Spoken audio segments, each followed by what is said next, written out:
Australia کے شہر Sydney میں دعوت اسلامی کے تحت سنت بھرے اجتماع کا انعقاد کیا گیا، جس میں مختلف شعبۂ زندگی سے وابستہ پروفیشنلز و کاروباری حضرات سمیت اسٹوڈنٹس اور دیگر عاشقان رسول کی شرکت ہوئی، جبکہ نگران آسٹریلیا ریجن، نگران ویلز UK سمیت آسٹریلیا کے ذمہ داران بھی موجود تھے۔ اس موقع پر دعوت اسلامی کی مرکزی مجلس شورا کے نگران مولانا محمد عمران الطری نے وقت کی قدر و اہمیت سے متعلق سنت بھرا بیان کیا اور ہماری آپس کی گفتگو کیسی ہونی چاہیے اور اچھی گفتگو کرنے کے حوالے سے نگران شورا نے کہا۔ حدیث پاک میں آتا ہے کہ جو اللہ تعالیٰ اور قیامت کے دین پر ایمان رکھتا ہے وہ اچھی بات کہتا ہے ورنہ خاموش۔ بخاری کی حدیث ہے من سماتا نجات، جو چپ رہا اس سے نجات پائے۔ دل دکھانے والی بات نہ کرے، تانے والی بات نہ کرے، طنز والی بات نہ کرے، جھوٹ والی بات نہ کرے، غیبت والی بات نہ کرے، چگلی والی بات نہ کرے، وہ بات کرے جس سے اللہ کی رضا کے مطابق مسلمان کا دل خوش ہو جائے۔ حدیث پاک میں آتا ہے کہ فرائض کے بعد سب سے افضل عبادت مسلمان کے دل میں خوشی داخل کرنا ہے۔ گناہ سے بچنے کا ایک کی پوائنٹ میں آپ کو بتاؤں، گفتگو میں اگر کوئی گناہ سے بچنا چاہتا ہے تو وہ اپنی زبان سے کسی تیسرے کا نیگیٹو تذکرہ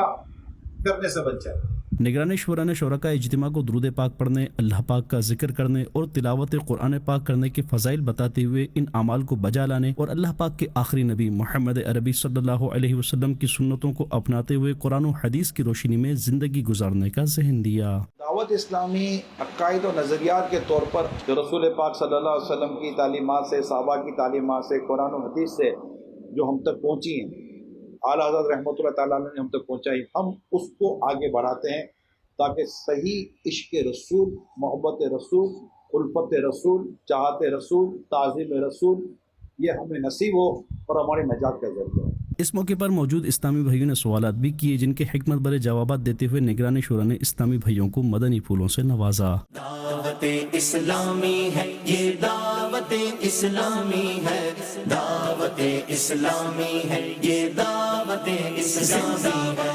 دوران اجتماع مولانا محمد عمران الطری نے اسلامی بھائیوں کو سلسلہ عالیہ قادریہ رضویہ طریہ میں داخل کر کے امیر اہل سنت کا مرید بھی بنایا۔ سنت بھرے اجتماع کے اختتام پر نگران شورا نے دعا کرائی اور پھر صلاۃ و سلام پڑھا گیا۔ یا حبیب سلام علیکہ، صلوات اللہ علیکہ۔ سنت بھرے اجتماع کے اختتام پر شرکاء اجتماع عاشقان رسول کی نگران شورا سے ملاقات کا سلسلہ ہوا۔